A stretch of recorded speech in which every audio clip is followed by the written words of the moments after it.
श्रीमद्भागवत तृतीय स्कंद 25वां अध्याय। टॉपिक है देवहूति का प्रश्न तथा भगवान कपिल द्वारा भक्ति योग की महिमा का वर्णन। शौनक जी ने पूछा, सूत जी, तत्वों की संख्या करने वाले भगवान कपिल साक्षात अजन्मा नारायण होकर भी लोगों को आत्मज्ञान का उपदेश करने के लिए अपनी माया से उत्पन्न हुए थे। मैंने भगवान के बहुत से चरित्र सुने हैं, तथापि इन योगी प्रवर पुरुष श्रेष्ठ कपिल जी की कीर्ति को सुनते सुनते मेरी इंद्रियां तृप्त नहीं होती। सर्वथा स्वतंत्र श्री हरि अपनी योग माया द्वारा भक्तों की इच्छा के अनुसार शरीर धारण करके जो जो लीलाएं करते हैं वे सभी कीर्तन करने योग्य है। अतः आप मुझे वे सभी सुनाइए, मुझे उन्हें सुनने में बड़ी श्रद्धा है। सूत जी कहते हैं, मुने, आपकी ही भांति जब विदुर जी ने भी यह आत्मज्ञान विषयक प्रश्न किया तो श्री व्यास जी के सखा भगवान मैत्रेय जी प्रसन्न होकर इस प्रकार कहने लगे। श्री मैत्रेय जी ने कहा, विदुर जी, पिता के वन में चले जाने पर भगवान कपिल जी माता का प्रिय करने की इच्छा से उस बिंदुसर तीर्थ में रहने लगे। एक दिन तत्व समूह के पारदर्शी भगवान कपिल कर्म कलाप से विरत हो आसन पर विराजमान थे। उस समय ब्रह्मा जी के वचनों का स्मरण करके देवहूति ने उनसे कहा। देवहूति बोली, भुवन प्रभो, इन दुष्ट इंद्रियों की विषय लालसा से मैं बहुत ऊब गई हूँ। लेकिन साधारण प्राणी नहीं ऊबता, वो तो इंद्रियों के लालन पालन में लगा रहता है। ये तो असाधारण के गुण है और इनकी इच्छा पूरी करते रहने से घोर अज्ञानांधकार में पड़ी हुई हूँ। अब आपकी कृपा से मेरी जन्म परंपरा समाप्त हो चुकी है। इसी से इस दुस्तर अज्ञानांधकार से पार लगाने के लिए सुंदर नेत्र रूप आप प्राप्त हुए हैं। आप संपूर्ण जीवों के स्वामी भगवान आदि पुरुष हैं तथा अज्ञानांधकार से अंधे पुरुषों के लिए नेत्र स्वरूप सूर्य की भांति उदित हुए हैं। देव, इन देह गेह आदि में जो मेरेपन का दुराग्रह होता है वह भी आपका ही कराया हुआ है। अतः अब आप मेरे इस महामोह को दूर कीजिए।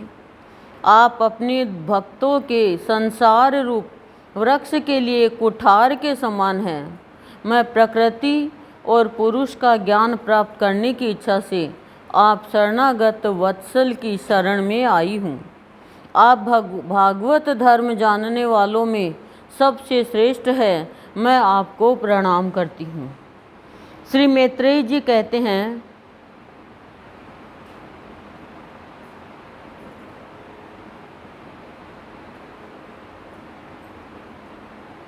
श्री मैत्रेय जी कहते हैं, इस प्रकार माता देवहूति ने अपनी जो अभिलाषा प्रकट की वह परम पवित्र और लोगों का मोक्ष मार्ग में अनुराग उत्पन्न करने वाली थी। उसे सुनकर आत्मज्ञ सत्पुरुषों की गति श्री कपिल जी उसकी मन ही मन प्रशंसा करने लगे और फिर मृदु मुस्कान से सुशोभित मुखारविंद से इस प्रकार कहने लगे। भगवान कपिल ने कहा, माता, यह मेरा निश्चय है कि आध्यात्म योग ही मनुष्यों के आत्यंतिक कल्याण का मुख्य साधन है। जहाँ दुख और सुख की सर्वथा निवृत्ति हो जाती है। साध्वी सब अंगों से संपन्न उस योग का मैंने पहले नारदादि ऋषियों के सामने उनकी सुनने की इच्छा होने पर वर्णन किया था, वही अब मैं आपको सुनाता हूँ। इस जीव के बंधन और मोक्ष का कारण मन ही माना गया है। विषयों में आसक्त होने पर वह बंधन का हेतु होता है और परमात्मा में अनुरक्त होने पर वही मोक्ष का कारण बन जाता है। जिस समय यह मन, मैं और मेरेपन के कारण होने वाले काम, लोभ आदि विकारों से मुक्त एवं शुद्ध हो जाता है, उस समय वह सुख दुख से छूटकर सम अवस्था में आ जाता है। तब जीव अपने ज्ञान, वैराग्य और भक्ति से युक्त हृदय को से आत्मा को प्रकृति से एकमात्र भेद रहित स्वयं प्रकाश, सूक्ष्म, अखंड और उदासीन का मतलब सुख और दुख दोनों से ही शून्य, खत्म, मतलब देखता है, उदासीन भाव से देखता है तथा प्रकृति को शक्तिहीन अनुभव करता है। योगियों के लिए भगवत प्राप्ति के निमित्त सर्वात्मा श्री हरि के प्रति की हुई भक्ति के समान और कोई मंगलमय मार्ग नहीं है। विवेकी जन संग या आसक्ति को ही आत्मा का अछेद्य बंधन मानते हैं, मतलब जिसको कोई छेद नहीं सकता। किंतु वही संग या आसक्ति जब संतों, महापुरुषों के प्रति हो जाती है तो मोक्ष का द्वार बन जाता है या मोक्ष का द्वार बन जाती है। जो लोग सहनशील, दयालु, समस्त देहधारियों के कारण हितु, किसी के प्रति भी शत्रु भाव न रखने वाले, शांत, सरल स्वभाव और सत्पुरुषों का सम्मान करने वाले होते हैं, जो मुझ में अनन्य भाव से सुदृढ़ प्रेम करते हैं, मेरे लिए संपूर्ण कर्म तथा अपने सगे संबंधियों को भी त्याग देते हैं और मेरे परायण रहकर मेरी पवित्र कथाओं का श्रवण कीर्तन करते हैं तथा मुझ में ही चित्त लगाए रहते हैं, उन भक्तों को संसार के तरह तरह के ताप कोई कष्ट नहीं पहुंचाते हैं। साध्वी ऐसे सर्व संग परित्यागी महापुरुष ही साधु होते हैं।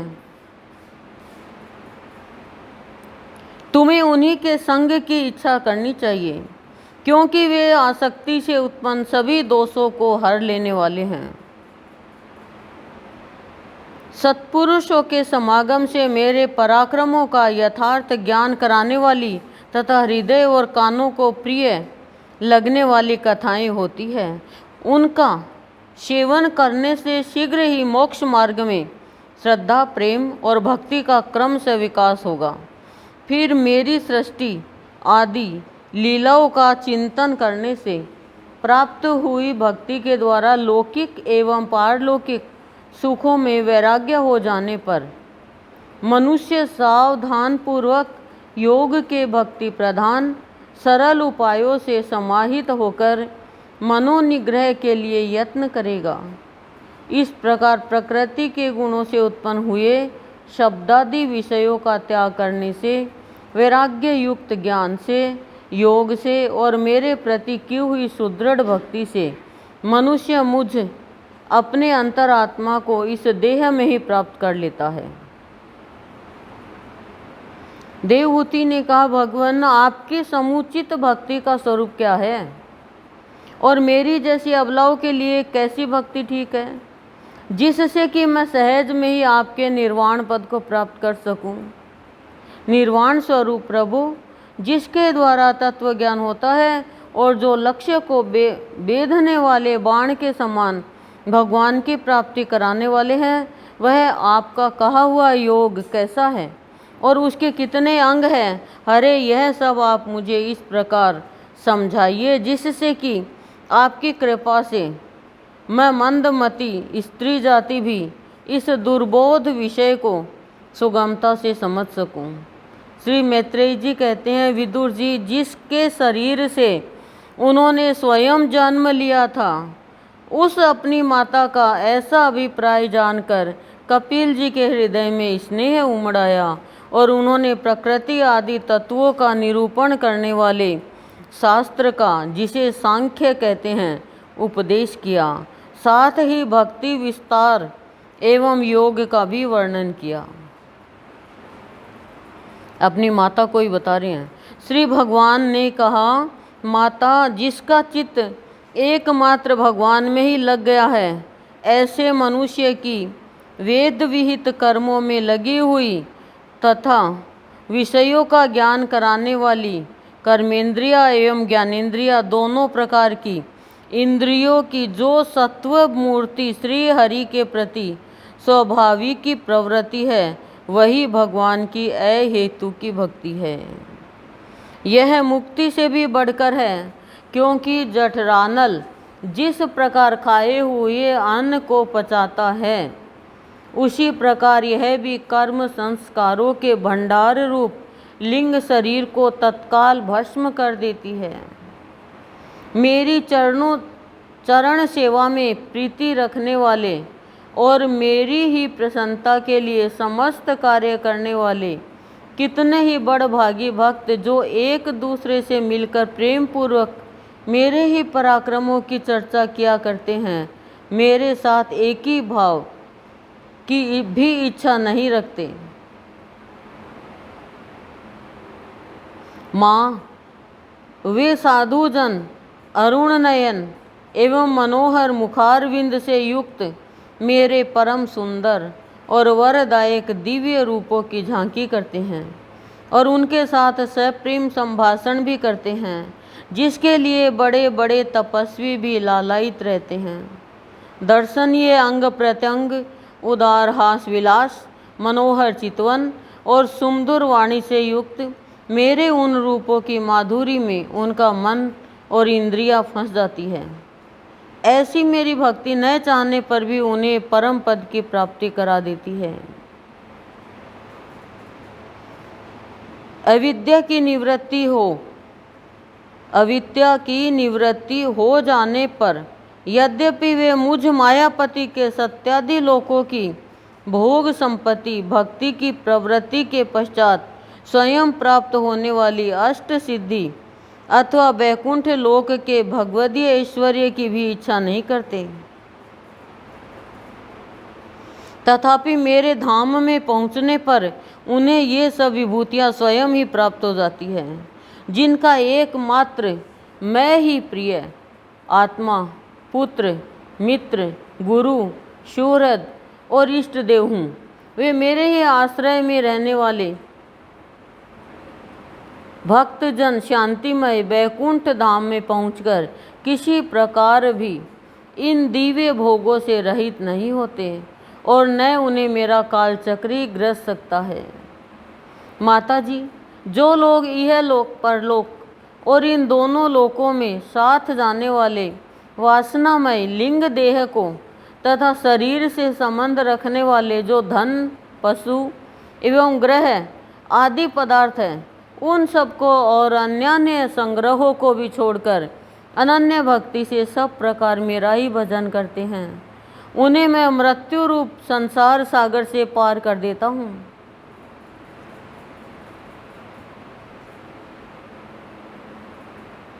मैं साक्षात भगवान हूँ, प्रकृति और पुरुष का भी प्रभु हूँ तथा समस्त प्राणियों का आत्मा हूँ।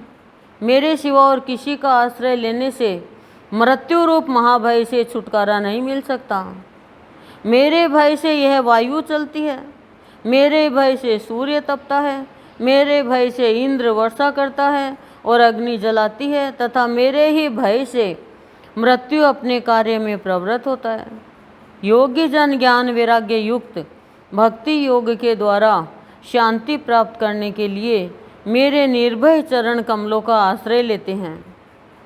संसार में मनुष्य के लिए सबसे बड़ी प्राप्ति यही है कि उसका चित्त तीव्र भक्ति योग के द्वारा मुझ में लगकर स्थिर हो जाए। हरि ओम तत्सत। ओम शांति ही शांति ही शांति प्रशांति।